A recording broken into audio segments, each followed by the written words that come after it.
Welcome back to On Texas Football. I'm Jeff Howe, joined by CJ Vogel. Texas hangs on for a 34-31 win over Vanderbilt. We'll get to the reactions here in just a second. Before we do that, I want to thank our sponsor for this edition of On Texas Football by saying thank you to our friends over at Hargrove Roofing. With offices across Texas, including Austin, as well as Louisiana and Arkansas, Hargrove Roofing will take care of all of your roofing needs, plus they're Longhorn friendly. With partners like former defensive tackle Stevie Lee, they are the most pro burnt orange roofing company out there. No one wants to turn their home over to a company they can't trust. So call Hargrove today for a free, no strings attached roof inspection. Just call 512-645-3202. Again, that's 512-645-3202. Hargrove Roofing. Know who's on your roof. CJ, let's get the good out of the way first. Arch Manning, the first back-to-back 300-yard passing games of his career, coming out of concussion protocol. That was as good as we've seen Arch look with a complete sampling of throws. What was your view of it from the press box, and what did you get from Sark and Arch after the game? Yeah, I got to give a shout-out to my guy, Devin Messenger, in the booth. He said that concussion might have just been like a clear of all the tabs on your computer, and you just walk back into a brand-new screen. And for Arch, look, he said, yeah, maybe it helped me a little bit, but he was on fire, right? And that's what happens, in my opinion, when you give him time. Arch is a good quarterback. He can put the ball where it needs to go when given time. Unfortunately, at times this year, he just hasn't been given a lot of time consistently. Now, today he did, and we saw exactly what the results were, right? 326 passing yards. He found the end zone multiple times. He had total command of that offense. And in the first half, Jeff, that Texas offense looked like the best it had looked against anybody this entire year. And that's against a really solid Vanderbilt front seven. I've kind of beat this statistic to death, but that's a top 20 defense in sacks, tackles for loss, and run defense. Texas was able to do almost whatever they wanted with that offensive line today, which that's your starting five moving forward. That was far and away the best combination of five linemen that Texas has put on the field at any point this season.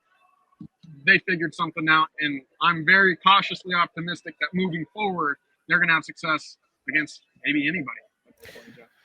CJ, let's talk about the game plan, because I felt like coming into the game, this needed to be up there with the win over Michigan last year, the Alabama game 2 years ago, in terms of if Texas was going to win this game.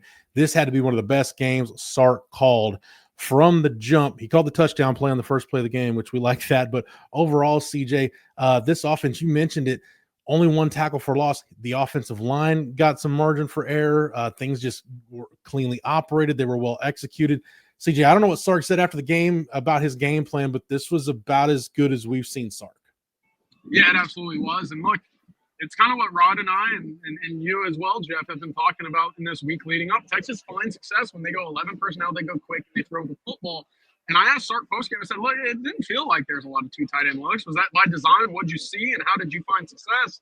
He said, well, we wanted to stretch Vanderbilt. And what they ended up doing was a lot of quick screens, a lot of forcing them to rally to the football in space, and Texas was able to pick up some chunk yardage very early. And of course, Jeff, it certainly helps when you go 75 yards on the first play on a very quick screen like that, right? That kind of sets the tone and the mood for the game. So Texas, to start, I thought did a fine job. And to Arch Manning, again, I thought going from progression 1, 2 to 3 to check down, that might have been the best game of his 2025 season. And doing exactly that. And again, that's all the byproduct of having time in the pocket to throw the football and sit and evaluate what's going on in the secondary.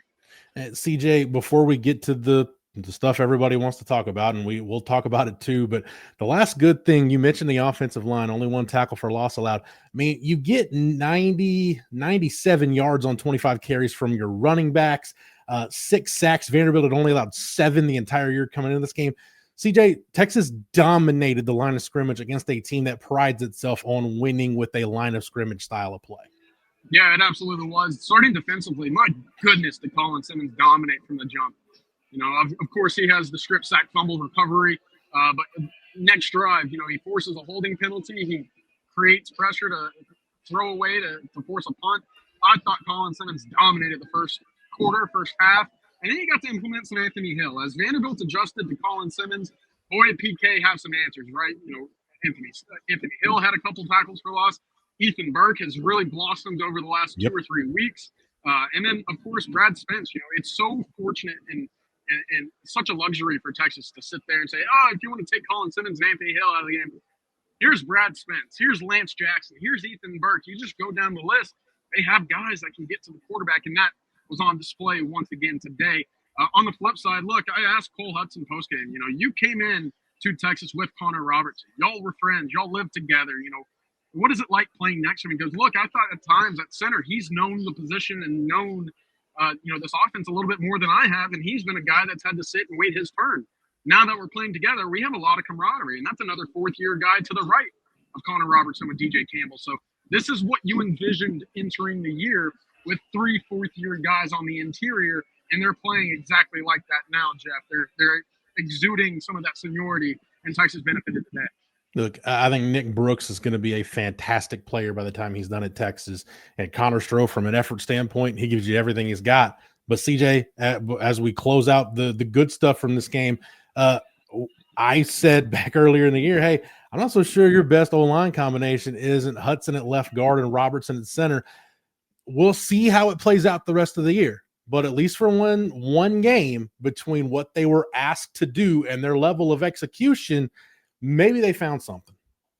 I think they did, and I would be shocked if this offensive line had any other, again, barring injury, if they had any other combination of offensive line for the duration of the season. That was far and away your best 5 that we've seen this year. And I was saying in the postgame, live that we had following the game immediately, it feels like if they play like that, Jeff, the offensive line might even end up being a strength. And considering what we saw in the first 8 weeks of the season, I never would have thought those words would have came out of my mouth this year. All right, CJ, let's get to it. The game flip. We talked about the game flipping last week on the roughing the passer call against Arch in Starkville, because if that doesn't get called, then the game's basically over. If Emmett Mosley catches that ball, or he's not grabbed and is able to finish the catch, it's either 41-16, I was 40-16 PA pending, or you've got the ball and you're on the move. And the game for at that point is over, but you don't get the call. The touchdown's overturned. You get the missed field goal, a 67-yard touchdown. Everything changed, CJ, in that 2 or 3 play sequence right there. Yeah, absolutely. And there were some calls that made me think. I was sitting down here on the field. There were some calls that made me think I might need to start ducking for some Dasani water bottles coming down from the stands again. But no, I can't blame the Texas fans. And Sarkisian mentioned it postgame. Look, we're going to have plenty to send to the SEC in terms of needing explanations. And that was very much a call, whether that's a catch or not. There was a defensive pass interference that very likely should have been called. The 2-point conversion. I could go back and watch the All-22 of Colin Simmons being twirled around like he was on a dance floor, Jeff, basically time and time again, and there were no flags called. Texas going to have plenty to submit, and this is where Texas needs to improve. They cannot allow one play or one non-call or one call to affect the next play, and I think they did that a little bit too much today. Of course, that certainly aided the comeback attempt by Vanderbilt in the fourth quarter. And when you don't have leaders on the back end like Jelani McDonald and Michael Taft, when both of them are out, that hurt. But CJ, it's been a long time. Now, granted, the defense had issues against Mississippi State last week, which we expected to, against that tempo, that speed, everything they bring to the table. But CJ, it's been a long time. I mean, a long time since we've seen multiple coverage busts that egregious by a Texas secondary. Yeah, I was shocked. That was the first play that I had just walked down to the sideline for, and I looked up. I'm like, "Oh, that guy's running wide open. What's going on here?" And then you see the replay. And it's, okay, there's multiple busts on this play, and that had been one of the calling cards of Pete Kwiatkowski's defense. To me, Jeff, is Texas will force you to go down by down, yard by yard, all the way down the field, but they're not going to give you a coverage bust. They're not going to give you the big explosives. And then the fourth quarter starts rolling around. You're like, wait a minute, there's a lot of wide open guys running around for Vanderbilt. And, of course, Eli Stowers' long touchdown, very uncharacteristic. But that's what happens when you don't have a lot of experience in the back end. And, boy, did Vanderbilt feel like they could pick on a few Texas defensive backs today. Yeah, CJ, if you want to know how you almost climb out of a 24-point hole in the second half, when you win the explosive play battle 16-8, that's a really good way. And look, as good as the Texas defensive front was, as good as the offense was, we're talking about, hey, a drive where Sark is trying to bleed the clock and you can even question some of those calls because the Brandon Baker false start it looked a lot less like one on the replay than it did in the minute, and even the one that followed after that.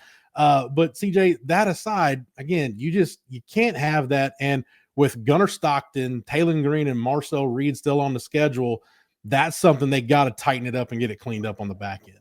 Yeah, absolutely. We talked about it coming into the season. Texas replacing Andrew McCouba, replacing Jahdae Barron is going to be a tall task, but more than that, you're playing some talented quarterbacks. And Texas is about to see 3 straight. Diego Pavia is a talented quarterback in his own right, but you're about to see 3 of the best that you've seen this season. And, of course, none of these guys have a broken hand as well, Jeff. So they're going to be tested, and that communication in the back end needs to be cleaned up. Fortunately, Michael Taft should be back, and it doesn't sound like – I'm putting this very loosely. Doesn't sound like Johnny McDonald will be missing a lot of time. CJ, as we ended, I wrote this in my snap judgments over at ontexasfootball.com. Hey, issues aside, it's a win over a top 10 team. You're 7-2 with 1 SEC loss going into the last bye week of the season. All things considered, where we've been this season with this team, man, I'll take that. Absolutely. I don't know how you could be upset. Look, folks can complain and dissect and look at that fourth quarter to be upset. It doesn't matter. You defeated a top 10 team at home. Your team is going into a bye week with everything still ahead of them in the final 3 weeks of the season. You're 7-2. You're 4-1 in SEC play. That's a big win. Oh, and by the way, your offensive line looks like it's in the best position that it's been in the entire season. A lot to be excited about. Plus, you got dinged up at times, but it doesn't sound like there will be too many severe time missed for your key contributors there. So absolutely come away with that victory and be excited, because I think that there's some good football left to be played for this team. All right, plenty more to come on the channel, plenty more to come over to ontexasfootball.com as we wrap up and break down a 34-31 Texas win over Vanderbilt on Saturday. CJ, thank you for the knowledge and expertise as always. Thank you to Matthew behind the scenes for producing it. Thank you to our friends at Hargrove Roofing for sponsoring it. Remember, if you're not a member over at ontexasfootball.com, you can get over to the site right now and sign up using the promo code OTFOG, and that'll get you 1 year of access for $39.95. Make sure that you like this video and that you subscribe to the On Texas Football YouTube channel. That way, whether it's here on the channel or on the site, you're not missing any of our coverage before, during, and after every Texas game this season. For CJ, for Matthew, for the entire On Texas Football staff, I'm Jeff Howe. Thank you so much for watching and listening, and until next time, hook 'em.